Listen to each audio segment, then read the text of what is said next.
Have you ever worried about tomorrow? One day, a little bird asked a very important question. The little bird looked at the few seeds left in the nest. He wondered.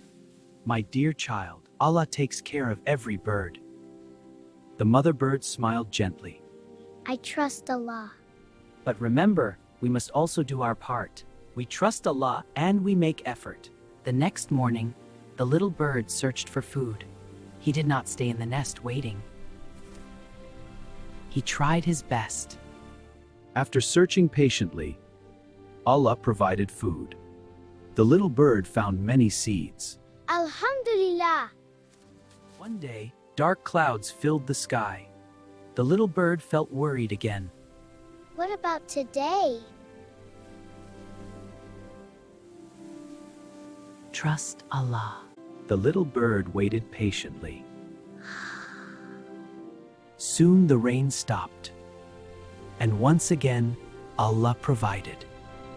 Allah never forgot us. The little bird learned an important lesson. Trust Allah. Work hard and never lose hope. Allah loves those who trust Him.